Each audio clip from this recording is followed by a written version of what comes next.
kita kajian data awal dan data sekunder, nah itu keluarlah proposal. Kalau dari awal itu sudah betul, baru yang setelah survei lapangan langkah lanjutannya 2 yang disampaikan Pak Yanuar tadi. Tetapi yang kita kerjakan itu kan tidak gitu. Kita menyusun proposal tanpa tahu di lapangan ada apa. Sehingga kita kan mengira-ngira, oh kira-kira kayak gini latar belakangnya, kira-kira potensinya kayak gini, berdasarkan data sekunder atau data-data di internet. Nah, jadi kita kan sebenarnya masih meraba-raba. Nah, karena itu apa yang ditulis di sini itu masih belum fix di proposalnya. Nah, kemudian ketika turun lapangan ada klarifikasi sembarang, oh ternyata ini, oh ternyata bukan jeruk misalnya, oh ternyata stroberi. Oh ternyata di sana semangka yang maka di latar belakang itu kita sesuaikan dengan kondisi di lapangan. Jadi yang dikatakan oleh Pak Anas tadi, karena kita jalannya itu merekap dulu data yang ada dashboard tanpa melihat kondisi di lapangan. Jadi kita harus melihat kenapa proposalnya kita itu harus direvisi karena itu. Jadi itu bisa jalan jika kita melakukan menyusun proposalnya dengan langkah yang betul baru. Berarti kalau proposalnya udah betul, maka lanjutannya adalah tahap kedua itu survei lapangan, terus analisis, kemudian potensi masalahnya keluar kajiannya apa. Betul. Nah, karena kita tidak melalui itu, maka seperti yang disampaikan Pak Anas itu tadi. Jadi gitu Pak Anas sama Pak Yanuar nggih. Nggih, masih. Monggo dilanjut. Terima kasih. Clear ya Pak Yanuar? Nggih, Pak Anas. Oke. Sekarang kita masuk ke jaringan air. Nah, di sini perlu teman-teman lengkapi jaringan air yang dimaksud itu apa gitu loh. Apakah jaringan air bersih atau jaringan air yang seperti apa? Karena kan ini masih rancu ya kalimatnya ya, peta jaringan air gitu ya. Nah, kemudian saya tadi agak lupa menyampaikan ketika di laporan teman-teman boleh teman-teman memang mewajibkan 1 frame penuh seperti ini ya, karena ini standar pemetaan. Tapi ketika kita masuk ke PowerPoint, teman-teman boleh mengcrop area ini saja gitu, ditambah sama legendanya, jadi biar lebih jelas petanya gitu ya. Kemudian terkait jaringan air bersih ini, saya belum melihat persebaran jaringan air bersihnya. Kalau di sini kan saya lihat kayaknya ini sungai ya yang dipetakan gitu ya, yang biru-biru ini ya. Iya betul Pak, sungai. Apakah di sana dia jaringan air bersihnya pakai sungai? Gimana hasil surveinya kemarin? Tidak Pak, ambil dari sumber. Dari sumber. Sumbernya ada di Dau.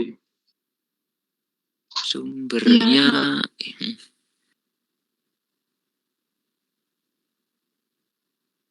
kalau nggak salah kemarin kan sempat infokan katanya sumbernya dari luar Dau ya. Oh di Dau Pak. Oh di Dau. Iya di Dau. Jadi Di Dau ya. Gimana? Dari swadaya masyarakat kah?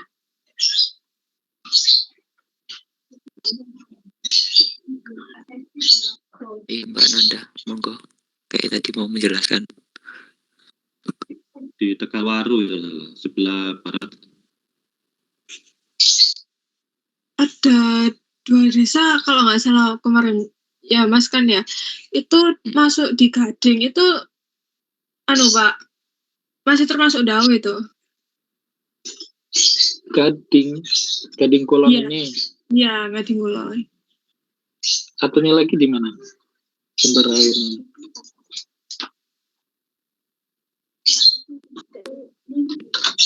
Kalau kemarin kita dapatnya masih yang di daerah Gading Kulon itu sih Pak. Jadi sumbernya di Gading Kulon, terus mereka bikin tandon sendiri di dekat situ, terus dibagikan ke 2 RT dengan total yang menerima air itu 250 kakak.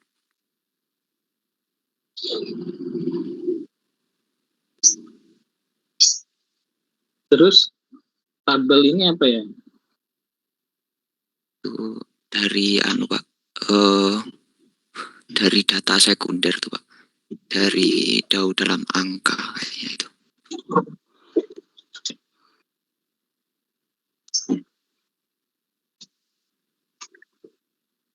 Kalau di DAU dalam angkanya nyebutin nggak ini pelayanannya berupa apa? Misalkan dari PDAM atau dari sektor lain gitu mungkin?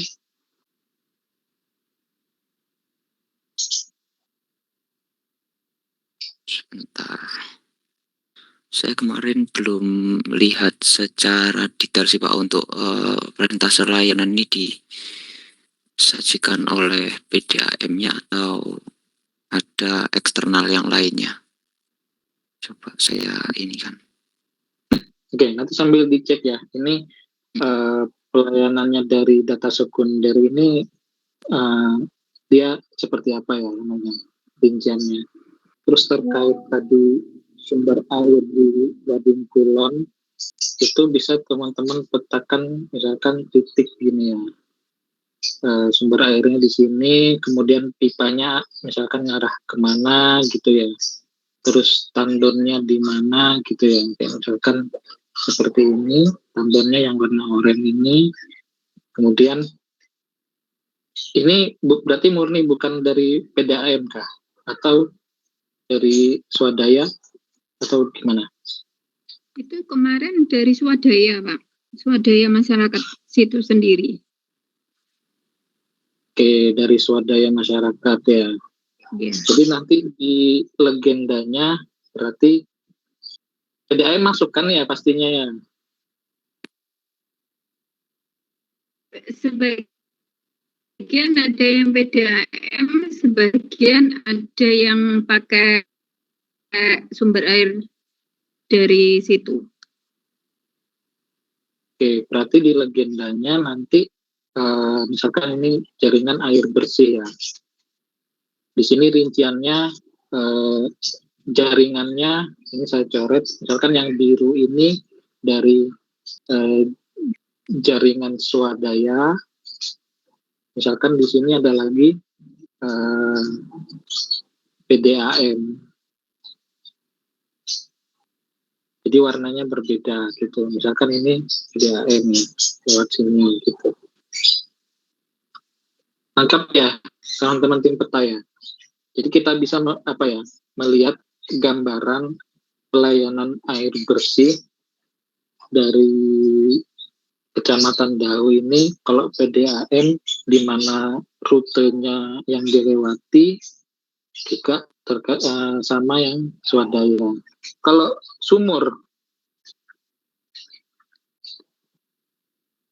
ada nggak yang pakai sumur? Kalau sumur tuh di Karangwidoro Pak ada satu, itu untuk 1 RW 4 RT didistribusikan ke kalau nggak salah 600 kakak. Oke, kalau Itu sumur dari berarti dikasih titik gitu ya, kasih titik sumur gitu ya. Nah, sama dengan peta yang di atas, teman-teman perlu menampilkan fotonya. Itu sebabnya tadi saran saya ini di crop saja petanya, kemudian kan banyak space itu ya, itu bisa teman-teman tampilkan foto-fotonya baik dari swadaya sumur ataupun foto jaringan PDAM-nya gitu. Terus di bawahnya sini misalkan ada space kosong, teman-teman bisa manfaatkan untuk mendeskripsikan terkait jaringan air bersihnya seperti apa di sini. Kemarin tadi kan bilang kan dia melayani hampir 500 KK ya. Yang mana Pak? Oh, yang swadaya masyarakat. Yang sumur tadi Karangwidoro. Oh, kalau Karangwidoro iya Pak. Nah, itu bisa dideskripsikan di sini gitu. Deskripsinya seperti apa.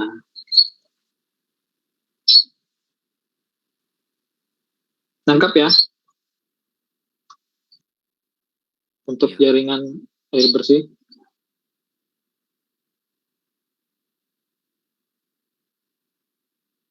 Untuk jaringan jalan, ini sepertinya tadi ada yang ngirim penampang ya, sebentar. Oh, iya Pak, di ini kayaknya kedobel. Di bawah ada Pak, di bawah nanti ada survei jalan, itu ada penampang, ada 3 titik Pak, nama jalan sama kondisi. Oh, gitu. Iya. Kalau ini kurang lebih sama ya, terkait jaringan jalan, teman-teman bisa input foto jalannya dari kolektor itu seperti apa, kemudian jalan lokal seperti apa, terus jalan lingkungan gimana gitu ya. Jalan lus ini apa ya? Yang ini.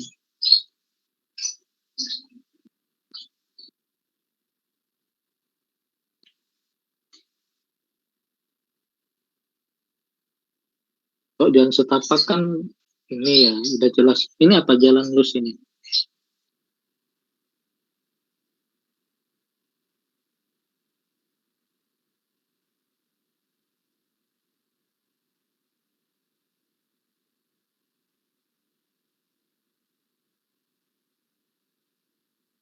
Oh, jalan lain ya. Sorry. Agak pecah Jalan masalahnya. lingkungan mungkin Pak. Jalan lainnya. Kalau jalan lingkungan. kalau jalan lain ini masuk jalan lingkungan mungkin bisa digabung ya sama di atas gitu dengan warna yang sama.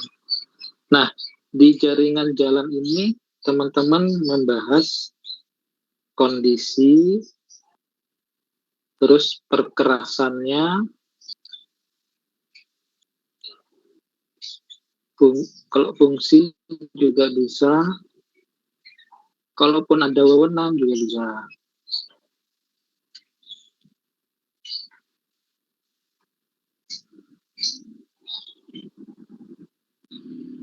Nah, ini kalau bisa ada fotonya. Jadi saya anggap saya orang awam, saya bisa membayangkan kondisi misalnya dalam kolektor ini gitu ya. Perkerasannya contoh misalkan aspal atau apa gitu ya, makadam dan seterusnya. Kalau fungsi kan teman-teman bisa pakai legenda ini ya, apakah kolektor primer, kolektor sekunder, terus kalau wewenang dia wewenang jalan kabupaten kah atau jalan provinsi dan seterusnya. Untuk jaringan jalan ada pertanyaan?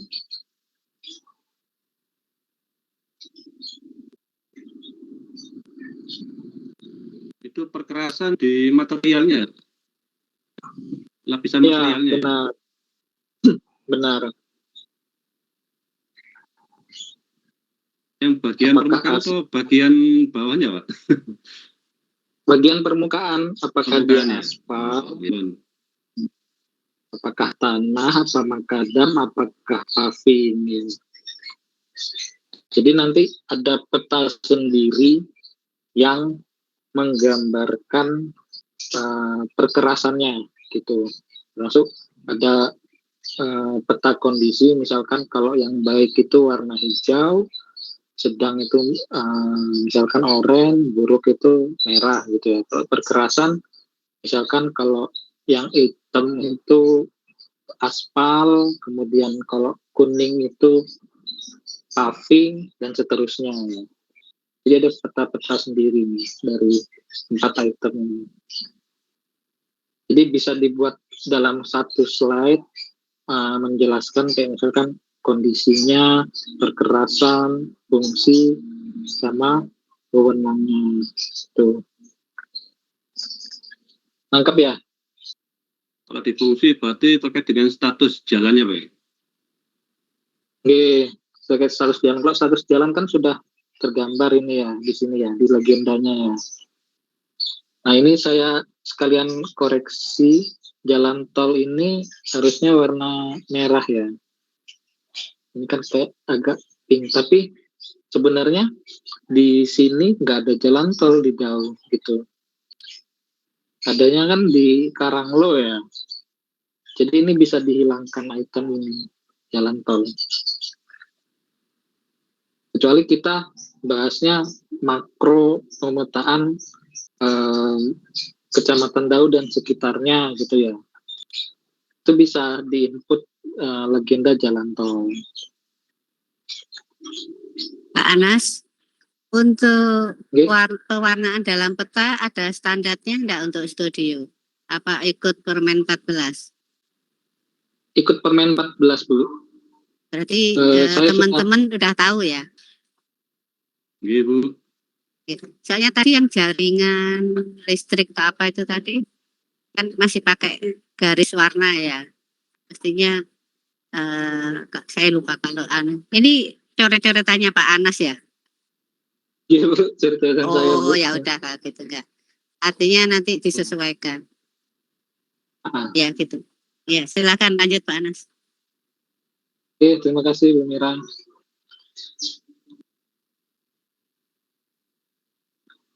Ada pertanyaan lagi yang terkait pembahasan jaringan jalan?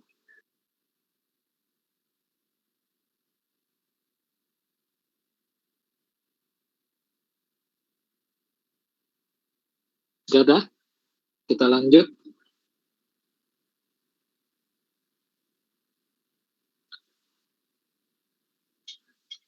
Nah, terkait tutupan lahan, teman-teman bisa menceritakan berupa foto dan narasi singkat gitu ya. Bisa juga dengan tabel ini, kalau kita lihat kan persentase tertingginya ada di hutan ya.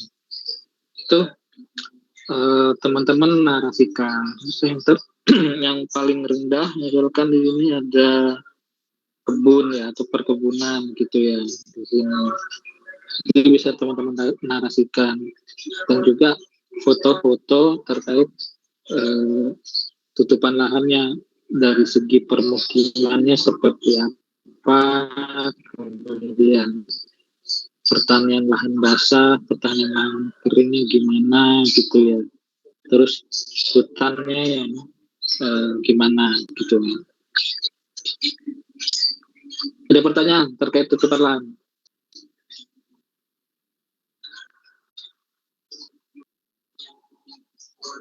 Sama ditambah tahun juga.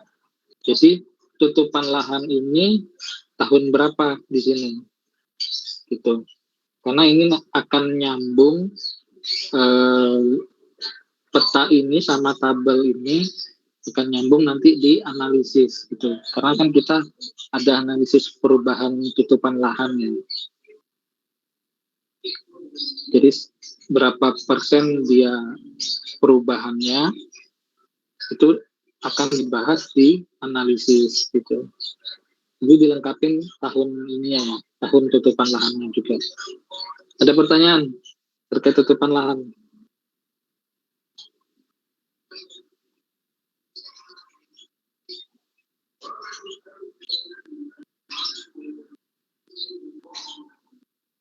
Halo?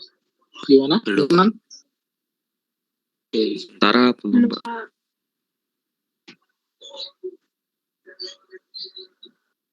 Ini juga sama, masuk di lampiran.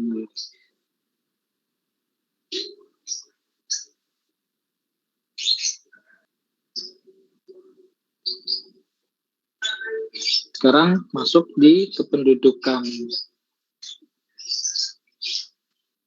Ini tahun berapakah datanya?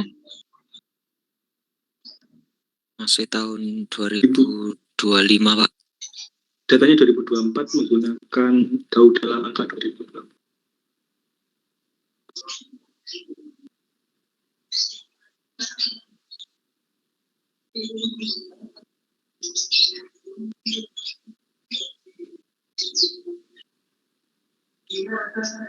Demografi. Bu Mira, apa masih stay? Iya, masih. Oke.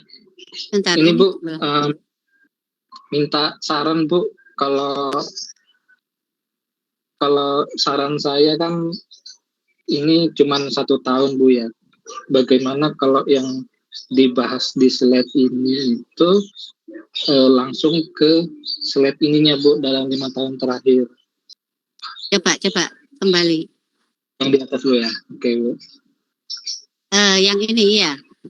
Sebenarnya umur dan jenis kelamin kalau hanya 1 tahun itu kita cuma bisa melihat sebagai piramida penduduk. Artinya kita melihat perkiraan yang paling banyak komposisi penduduknya umur berapa. Jadi bukan per kecamatan ini, per desa ya. Tapi langsung satu kecamatan. Ini ada kan datanya, karena kalau gini tidak kelihatan apa-apa. Ini kan cuma laki perempuan jumlah itu juga tidak proporsional juga ya. Jadi ini kalau datanya hanya ini langsung pakai data kecamatan tapi dalam bentuk piramida penduduk. Jadi jumlah penduduk terus laki perempuan kiri kanan gitu. Nanti coba siapa yang bagian buat ya. Buat kalau butuh asistensi bisa WA ke saya, di grup bisa, Japri bisa. Jadi caranya soalnya yang sebelah kiri kalau nggak salah itu harus dikasih minus supaya dia tampil di sebelah kiri. Dan nanti kalau piramida kan kiri kanan itu kan, laki perempuan jadi merah sama gitu. Saya cuma tahun buat itu lah. Nanti dari situ analisisnya deskripsi itu maka kita lihat di komposisi penduduk umur dan jenis kelamin di Kecamatan Dau, maka paling banyak umur berapa, terus kemudian laki, perempuan dan sebagainya ya itu. Nanti korelasinya di sini itu dengan proyeksi kebutuhan fasilitas. Jika banyak ceweknya kayak apa, kalau banyak laki-lakinya gimana? Oh banyak anak-anak, banyak orang tuanya. Nah, itu nanti dikonversikan dengan kebutuhan fasilitas. Tapi sementara ini dibuat piramida aja karena cuma 1 tahun. Itu saja. Siap baik Mas Iki. Mohon izin Bu, Pak Anas. Berarti nanti dengan tadi bukan proyeksi, nanti butuhkan laju pertumbuhan penduduk berarti gitu ya. Berarti kita gunakan metode time series-nya nanti untuk melihat pergerakan tiap tahun 2025 ke bawah. Oh, untuk yang jumlah penduduk ya. Kalau jumlah penduduk sama proyeksinya kan berdasarkan data 5 tahun ini kan.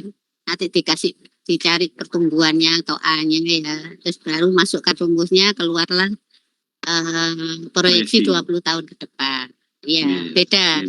Khusus untuk yang tadi umur dan jenis kelamin, karena data hanya 1 tahun, nah itu dibuat piramida sehingga lebih kelihatan bagusnya daripada yang bagan di atas tadi. Coba nanti buat dulu piramidanya. Kalau yang ini tetap harus 5 tahun datanya minimal dan data proyeksi. Terima kasih Bu. Ya, silakan lanjut Pak Anas. Oke, terima kasih Bu Mira. Jadi nanti teman-teman yang mengerjakan penduduk bisa di-share ke grup ya, arahan dari Bu Mira tadi.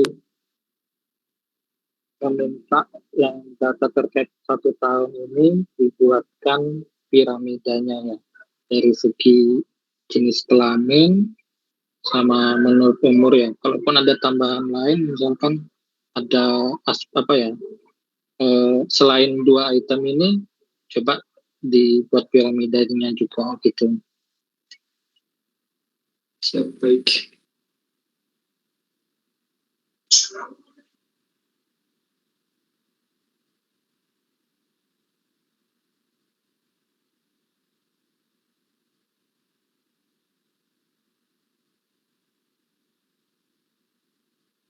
Ini juga sama, masuk di lampiran juga.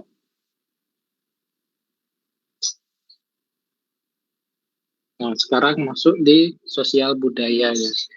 Di sini teman-teman mendeskripsikan ada 3 item ya. Ada Candi Badut, sorry, nggak kelihatan ini saya. Ada Candi Badut, situs Wurandungan atau Balai Kambang, terus ada Kampung Cempluk ya. Nah, di sini teman-teman di deskripsinya oke gitu ya, sudah menjelaskan. Cuman yang di pemetaannya belum ini ya, belum memvisualkan gitu loh. Candi Badutnya di mana gitu. Kan di sini ada 3 titik gitu ya. 1, 2, 3. Yang mana Candi Badut, yang mana situs, yang mana yang kampung gitu.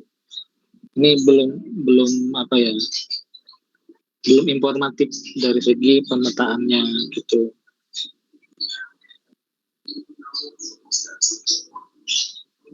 Ada pertanyaan terkait ini, terkait yang saya komentarin? Tanya Pak, berarti untuk gambarnya mungkin bisa ditaruh di petanya situ ya Pak ya, kayak dikasih garis gitu buat mengarahkan. Boleh. Untuk gambarnya boleh dikasih panah, cuman nanti di legendanya itu dirinci mana candi, warnanya apa, mana situs, mana kampung gitu. Jadi dibedakan ininya, pewarnaannya.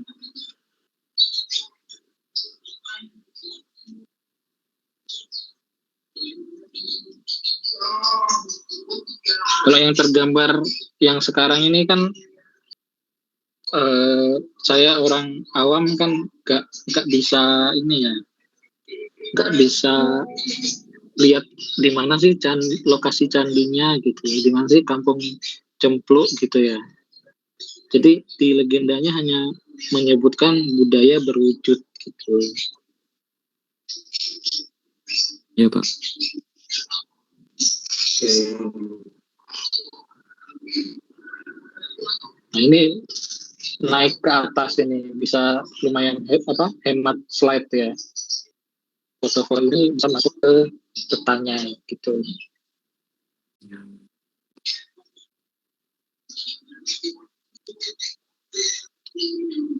Dari segi intangible ini bentar saya lihat dulu.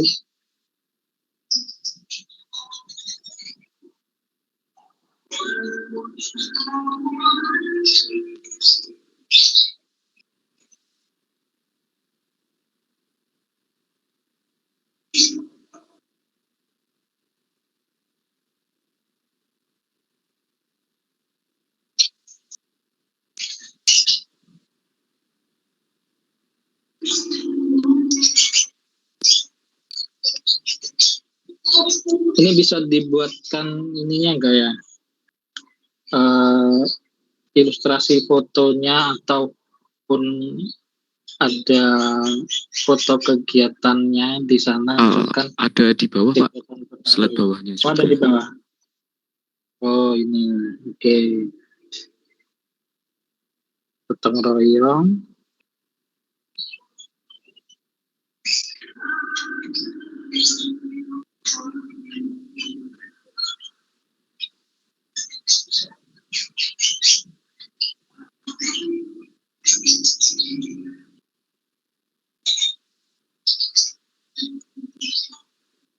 Mungkin lebih dirincikan lagi ya, kayak contoh festival Kampung Cempluk ini bisa teman-teman ceritakan dia mengangkat kegiatan tentang apakah, kayak misalkan kegiatannya apa, terus yang yang dilakukan itu apa gitu ya. Jadi bisa tergambar Festival Kampung Jomblo ini loh kegiatannya gitu. Jadi audien atau penguji bisa membayangkan festival ini tuh, oh ini loh anunya rentetan kegiatannya.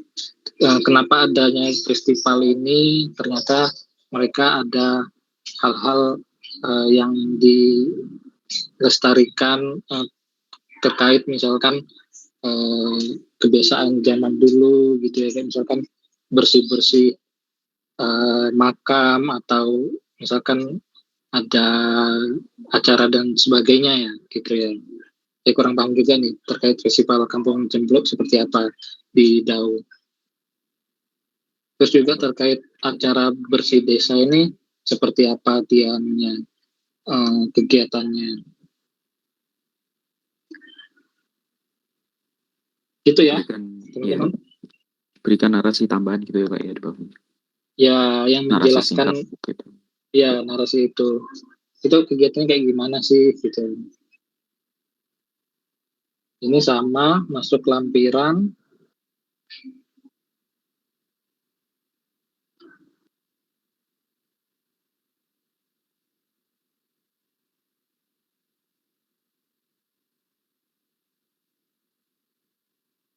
Untuk yang aspek ekonomi, ada yang bisa menjelaskan nggak?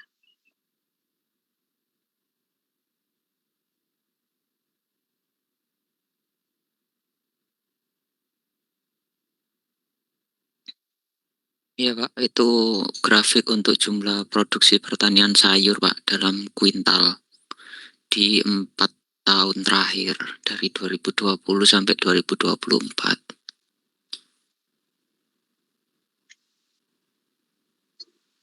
Kemudian apa yang bisa kita dapat dari grafik ini?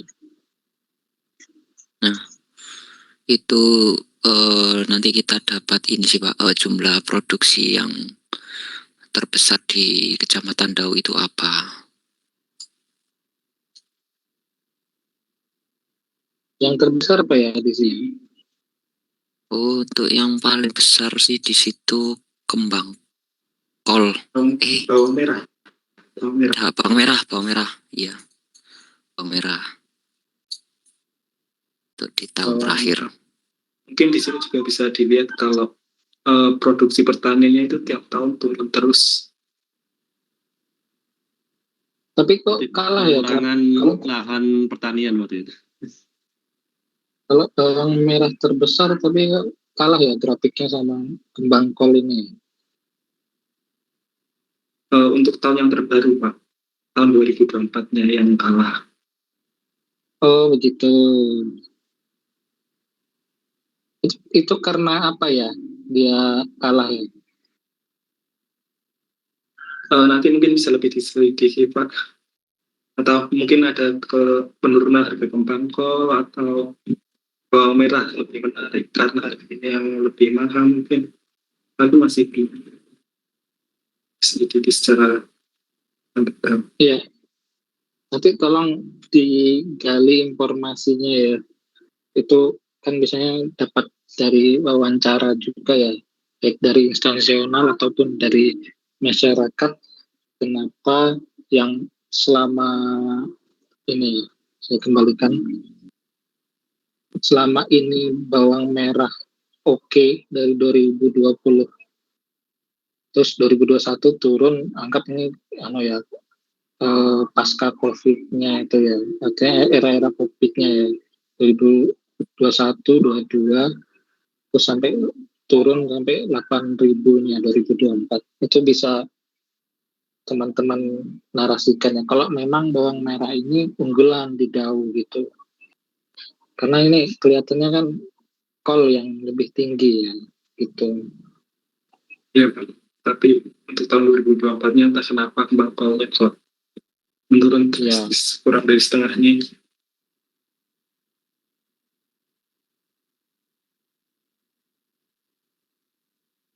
Ini yang di bawah pertanian dan buah jeruk siam.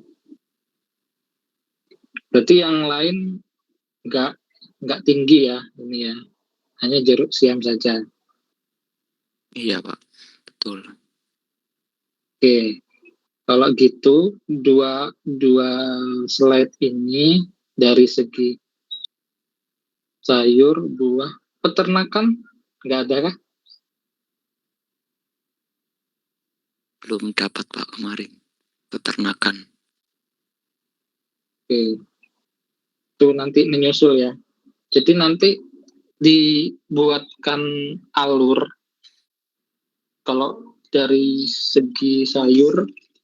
Sorry, kita jeda dulu ya, Ajang.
Cek.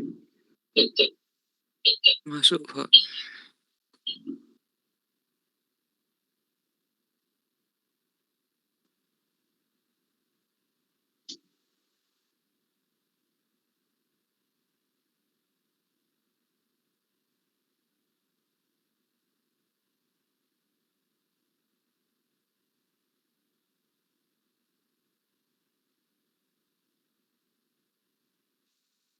Oke, kita lanjut ya.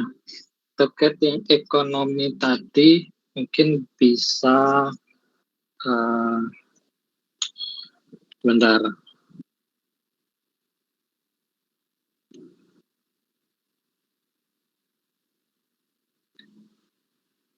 Bisa teman-teman ceritakan dari apa ya, polanya ini, polanya pertanian itu seperti apa di sana ya. Kayak misalkan contoh ini ada sistem sewa modal, terus ada sistem penanaman rolling ini, istilahnya ini sistem ini ya. Jadi nggak selamanya misalkan di sana itu pure 1 tahun itu dia sawah gitu ya. Jadi disilang misalkan sama tomat atau sama hortikultura lainnya ya gitu. Terus hasil panennya seperti apa gitu ya yang di sana. Jadi ditambahkan deskripsi atau narasi yang menjelaskan pola perekonomiannya di sana seperti apa. Karena itu nanti akan nyambung di analisis. Kalau teman-teman di gambaran umum udah bisa mendetailkan ini, nanti di analisis akan muncul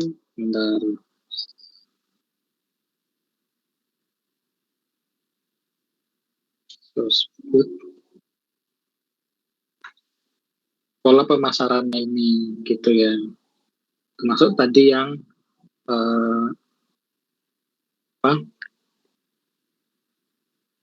dari item-item yang di atas itu, dari kayak misalkan hasil panennya seperti apa, kemudian penjualannya seperti apa, sampai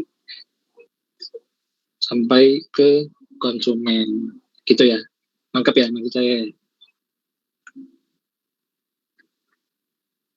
Kita kembali ke slide PPT teman-teman.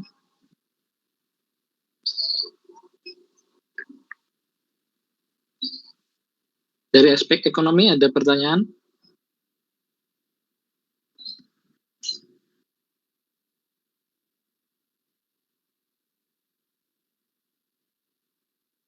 Gimana? Ada pertanyaan? Mbak. Oke.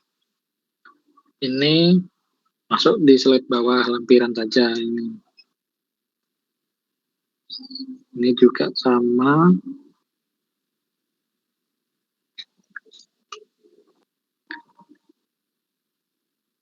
Untuk yang slide surplus ini bisa digabung sama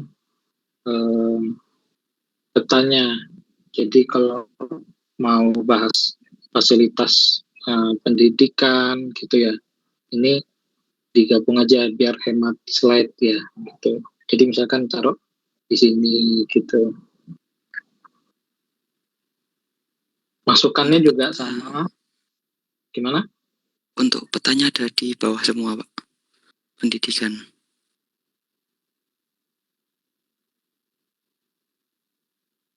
Gitu ya. Itu di bawahnya lagi masih ada ini, Pak.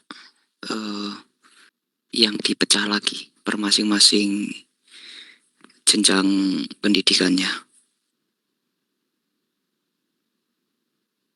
Oke, baik.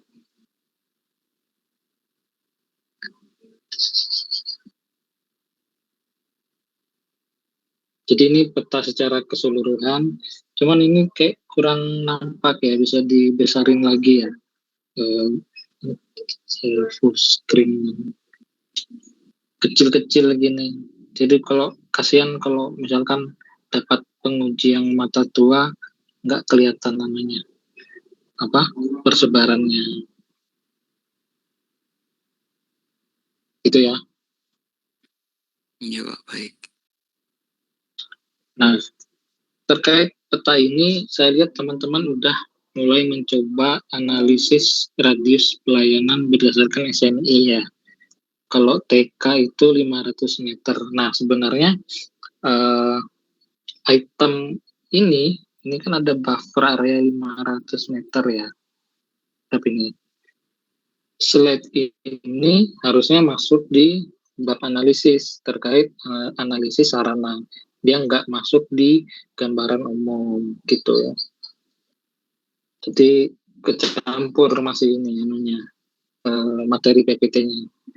Kemudian untuk warnanya dipertegas saja, nggak usah malu-malu. Ini kan agak sulit ya anunya ya, kurang kelihatan ya radiusnya gitu.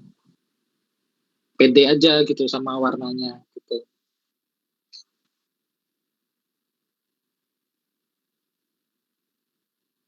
Masuk yang di bawahnya lagi. Maksudnya itu warnanya dibuat terang gitu ya Pak ya, lebih Ya, tebel. Ya. Nanti PD enggak mudeng maksudnya PD, artinya dibuat terang. Iya, biar kelihatan mana yang biru, mana yang merah gitu kan ya. Iya Bu, maksudnya itu Bu. Ya, kayak kelihatannya malu-malu gitu warna. Ya, monggo lanjut. Ini sinyal saya jelek ini.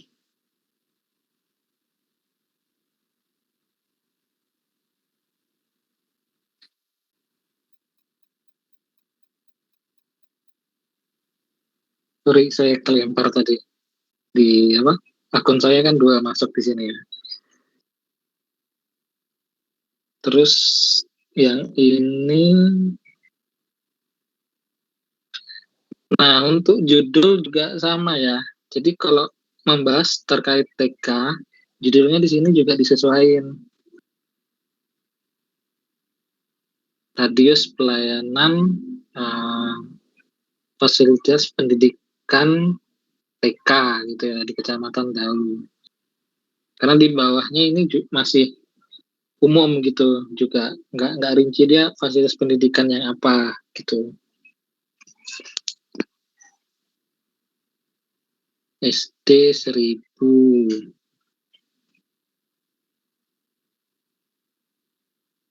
Ini sudah benar-benar dicek kah sama SNI-nya?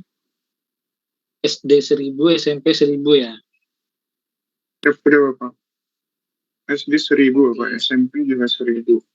Untuk yang SMA sampai 3000 kalau di SMA Pak. Oke. SMA 3000? Ya, kalau lihat saya baca dari SNI sampai 3000 Pak untuk yang SMA. SMA SMK. Di sini 1500 ini. 1000 sampai 3000 Bapak jangkauan. Ada range 1000 sampai 3000.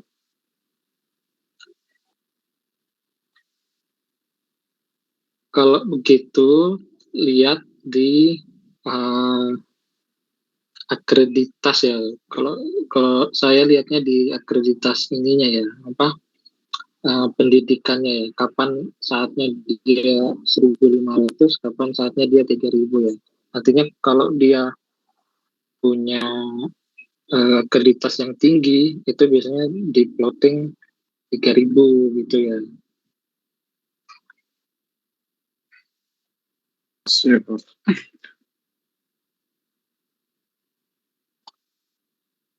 Karena kalau kita lihat radius SMA ini kan ya contohnya ini ya. Kalau cuma 1500 kasihan di sini anggapannya kan nggak terlayani ya masyarakat sini kalau mau sekolah ke sini gitu ya. Kalau dari visual buffernya gitu.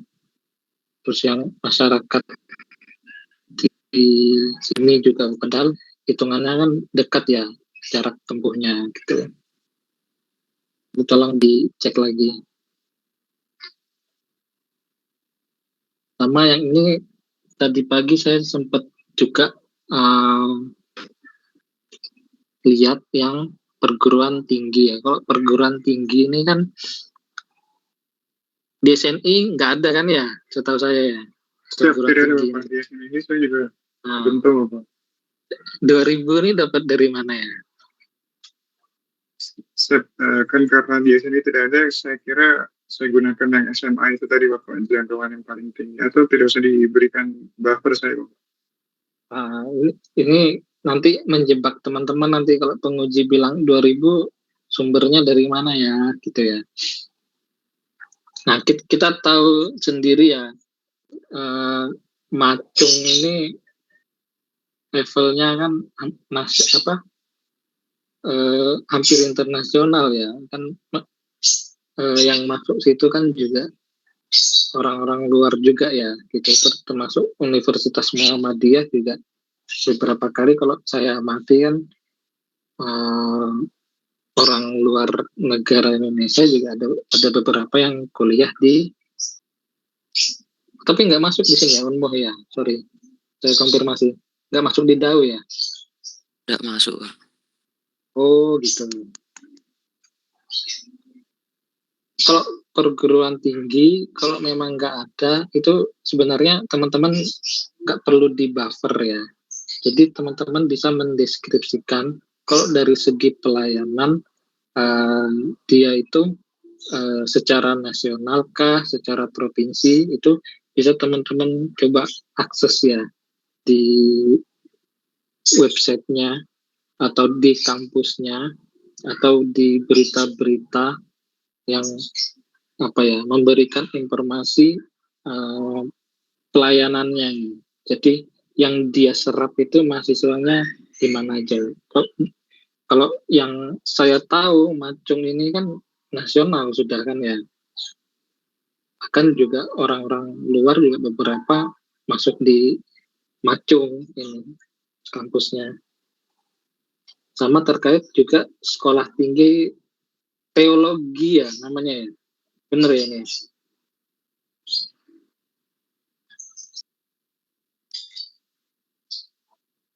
Bukan teknologi kah?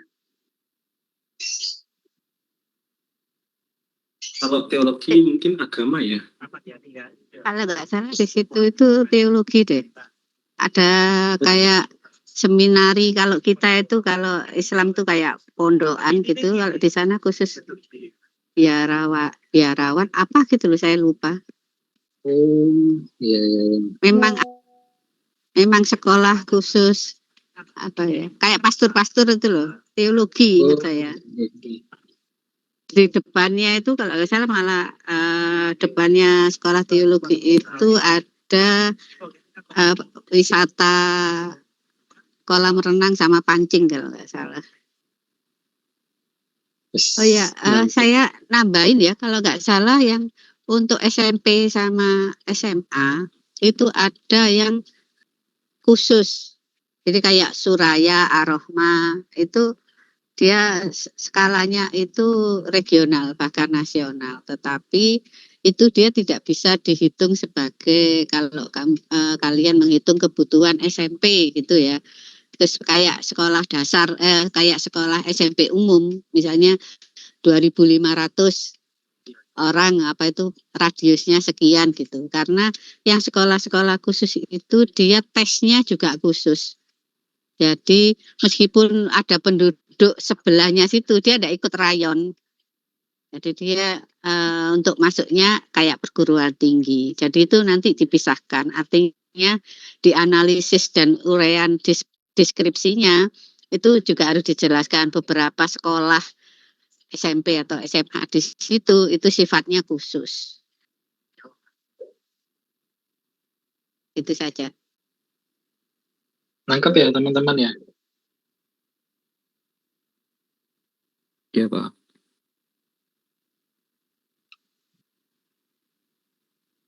Oke, kita lanjut.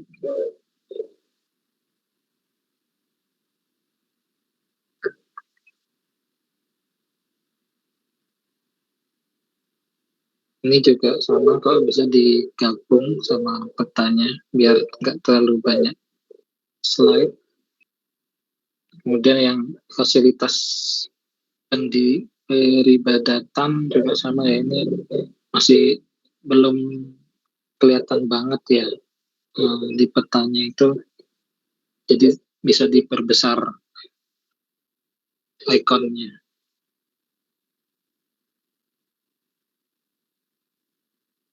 Ini juga, ini kesehatan. Ini nggak dirinci ya, kayak yang pendidikan tadi ya. Apa belum selesai?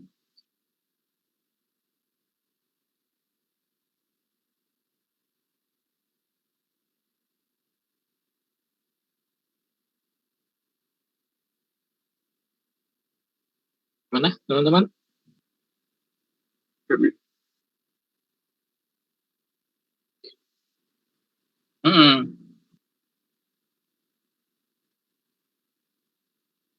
Di SNI juga ada itu. Di SNI nanti kan membahas radius juga ya. Jadi masing-masing fasilitas peribadatan ini juga ada radius pelayanannya. Jadi masuk di bab analisis. Mirip seperti fasilitas pendidikan, sama juga terkait kesehatan ini juga ada radiusnya nggak di bawah ini? Belum ada ya. Nah, ini juga sama, nanti masuk di bab analisis. Ini juga bisa diperbesar ya ikon-ikonnya ini ya.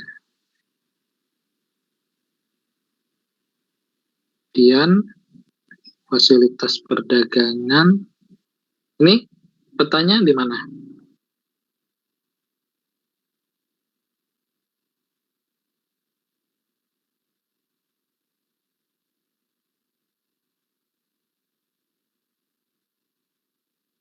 Ada restoran,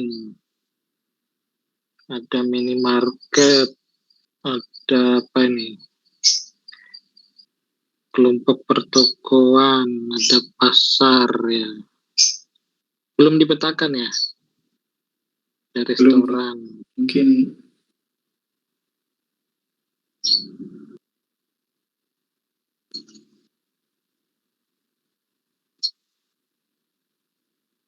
Oke, berarti catatannya ini dipetakan untuk fasilitas perdagangan.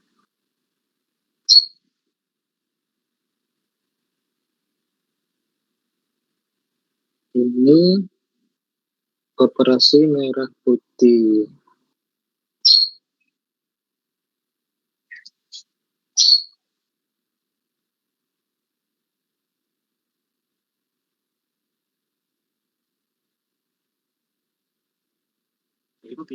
Koperasi Merah Putih ini per desa ya. Jadi kalau jumlah desanya 20 ya titiknya pasti 20. Iya, benar sih. Ini kan cuma 2 kalau nggak salah titiknya. Cuman 2. Gimana teman-teman? Iya Pak, jadi untuk lokasi-lokasinya untuk Koperasi Merah Putihnya itu kadang agak kesulitan juga kalau nggak tanya ke kecamatannya langsung, karena di Google Map juga belum tersedia Pak. Ini memang harus survei, maksudnya sekunder. Jadi tanya ke kecamatan. Jadi biasanya tiap desa itu mengumpulkan koordinatnya itu ke kecamatan. Nanti kecamatan mengumpulkan ke kabupaten. Atau saya lupa kalau dulu beberapa daerah itu malah ke Kodim. Jadi Kodim yang mengumpulkan koordinatnya. Coba kalian nanti kalau survei ke kecamatan tanya ke kecamatannya, titik-titik untuk itu bisa didapat di mana gitu. Ya Bu. Ya. Kalau terpaksa tidak ada, maka yang di Malang bisa minta datanya di Dinas Perumahan dan Kawasan Permukiman Kabupaten Malang. Bisa di bagian perencanaan, kan mereka sudah punya sekabupaten, minta aja datanya, kan untuk studio, biasanya kalau untuk studi dikasih, itu minta yang Kecamatan Dau. Saya tidak tahu, mestinya dikasih. Dicoba aja ya.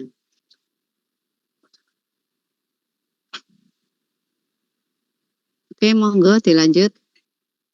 Oke, siap Bu Mira.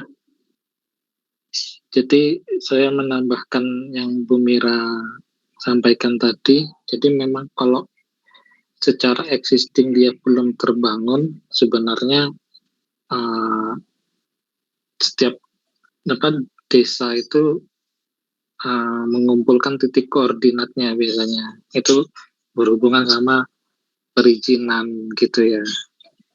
Itu coba nanti teman-teman tindak lanjut lagi ya terkait arahan Bu Mira tadi.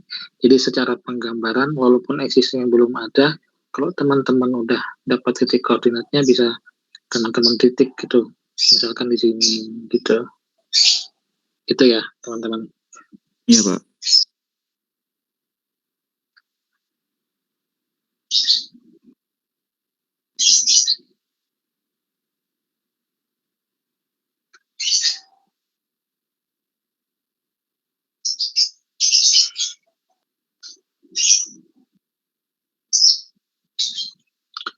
Nah, untuk yang transportasi antar desa ini saya belum bisa paham sepenuhnya ya. Jadi kalau di sini kan narasinya seluruh desa di Kecamatan Tahu sudah memiliki prasarana transportasi darat. Namun belum seluruhnya dilayani angkutan umum dengan trayek tetap. Prasarana transportasi darat yang dimaksud ini apa ya? Apakah angkutan umum ini?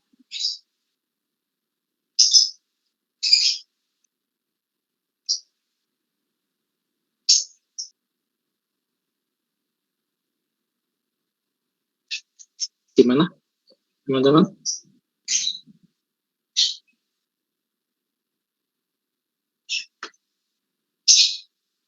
Setiap prasarananya ada terminal yang di Desa Landung Sari itu, Pak.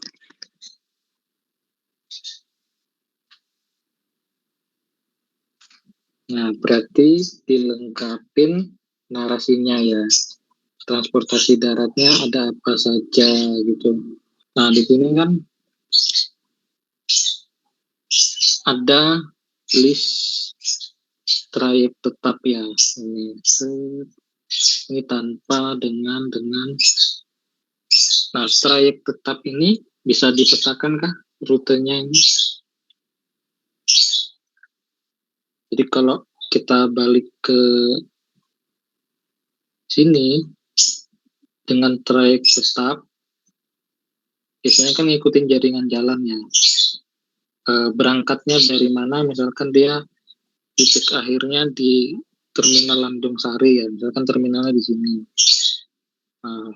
Trayek tetapnya itu dia lewat rute ini, melayani desa yang di sini gitu ya. Terus dia kemana lagi rutenya gitu ya, misalkan ke sini gitu, putar gitu. Itu bisa dipetakan ya. Kan ada yang ini listnya dengan trayek tetap.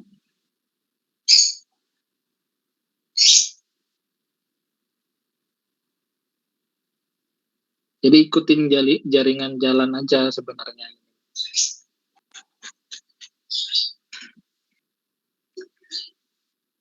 Gimana, teman-teman? Siap, Pak Anies. Oke.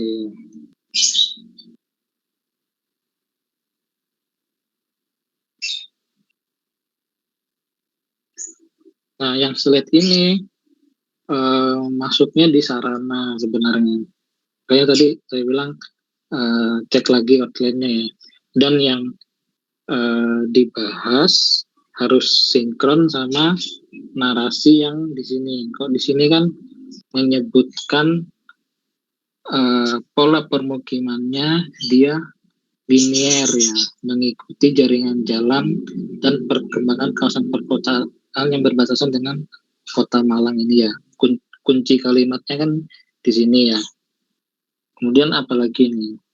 ada rumah-rumah penduduk berkumpul di sekitar pusat desa, fasilitas pendidikan, perdagangan, atau pelayanan umum ini ya. Nah, item ini harusnya selaras sama petanya. Jadi, petanya bukan menunjukkan orientasi wilayah Kecamatan Dau terhadap Kabupaten Malang, tapi di Zoom petanya itu yang ini pola permukiman yang teman-teman narasikan itu gitu loh. Jadi mana yang tadi dibilangnya linear dengan jaringan jalan, misalkan ini gitu ya, dikasih aja poin gitu ya, misalkan yang linear ini nomor 1, narasinya nomor 1, nomor 2 tadi dekat dengan pusat desa ya, pusat desa yang mana, misalkan yang ini gitu, nomor 2 gitu. Jadi dia sinkron apa yang dibahas di narasi dengan yang di peta ini. Ada pertanyaan terkait pola permukiman ini?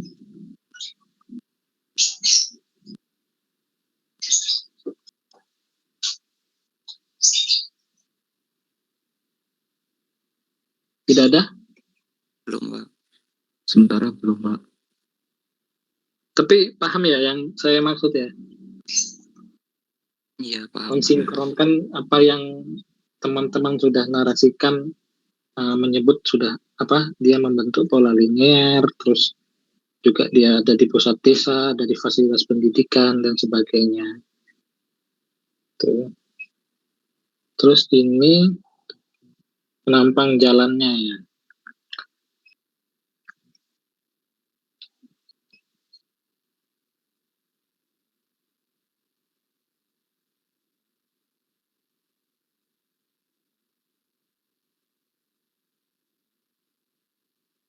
Masukannya yang pertama mungkin bisa ditambah keterangan A aksen di sini. Sorry, enggak bisa ya. A aksen di atasnya. Jadi di sini juga sama A aksen, B aksen. Di sini berarti misalkan B aksen. Jadi biar audien bisa membayangkan posisi penampang jalannya. Oh, berarti yang B aksen ini ada drainasenya di sini. Berarti yang di jalan sini di sisi atasnya, sisi utaranya ada drainase. Dan seterusnya ini juga sama C aksen. Kemudian di sini dilengkapin nama jalannya gitu ya. Terus fungsinya apa? Misalkan jalan korektor primer gitu ya. Terus yang di sini lokal sekunder gitu ya. Nah, jadi dilengkapin nama sama fungsi jalannya gitu untuk penampang. Kalau secara tampilan PPT, teman-teman boleh mensampling misalkan 3 atau 4 penampang ya. Tapi secara laporan kita kemarin kan di awal proposal sudah sepakat ya, masing-masing mahasiswa membuat minimal 1 penampang gitu. Jadi secara laporan itu bisa teman-teman lengkapin gitu, masing-masing 1. Itu ya, kalau nggak salah kesepakatan kita masing-masing 1 anak 1 penampang ya. Betul, Dulu Pak. waktu. Oke. Ya, ini nanti ada penampang yang memang belum dimasukkan, Pak. Soalnya Oke. PPT-nya. Bapak sebenarnya di sampling per fungsi apa ya? Kalau idealnya sebenarnya ketika idealnya kalau penampang secara real itu ketika dimensi jalannya berubah itu dibuat penampangnya di sini. Terus kalau di sini berubah itu dibuat penampang gitu ya. Itu realita kalau kita benar-benar real bahas penampang jalan gitu ya. Tapi kan kemarin kita kasih keringanan minimal 1 ya gitu. Dan masing-masing fungsi jalan, baik itu tadi kolektor, lokal, sama lingkungan. Itu. Jadi minimal ketiga item ini ada penampangnya gitu. Soalnya nanti berhubungan sama studio selanjutnya, baik itu studio kota atau studio tematik gitu, teman-teman. Untuk pembahasan penampang jalan ada pertanyaan?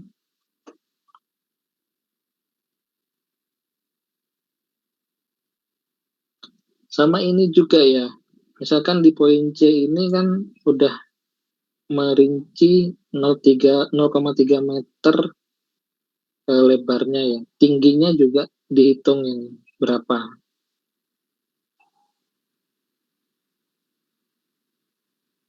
Terus, oh ini sudah ada. Nah, dilengkapin juga, saya sempat kasih informasi juga sama Kan kemarin, mana yang rumaja, mana yang rumija, mana yang ruasja. Ini dilengkapin di detail penampang jalan ini gitu. Jadi batasannya rumaja yang mana, rumija yang mana, ruasja yang mana gitu ya. Ya, Pak. Ada pertanyaan? Kalau nggak ada, kita ke slide selanjutnya. Ini sama, masuk di slide akhir saja, lampiran. Sudah ya? Iya, Pak. Sudah. Sementara itu dulu dibenerin outline-nya ya. Outline-nya disesuaikan kembali. Setelah itu sesuai, baru teman-teman mulai menyicil analisisnya. Kalau tadi kita lihat di PPT Progress per web hari ini kan sudah mulai menunjukkan analisis radius pelayanan ya. Jadi yang kurang itu aspek fisiknya belum, terkait SK Mentan, terus aspek kependudukan juga belum dikoreksi, kemudian aspek ekonomi ya, terkait Sipser, LQ, terus apalagi tadi, Sarpras kan beberapa ada yang tadi ya, terus aspek kelembagaan juga. Nanti di ini aja sebenarnya cara mudahnya itu di PowerPoint teman-teman isi dulu gitu loh. Misalkan analisis Sarpras. Kalaupun belum selesai atau belum dikerjakan dikosongin dulu. Jadi Bu Mira dan saya juga bisa memantau outline-nya gitu. Udah benar apa belum nih namanya apa tata letak teman-teman gitu. Sementara ini ada pertanyaan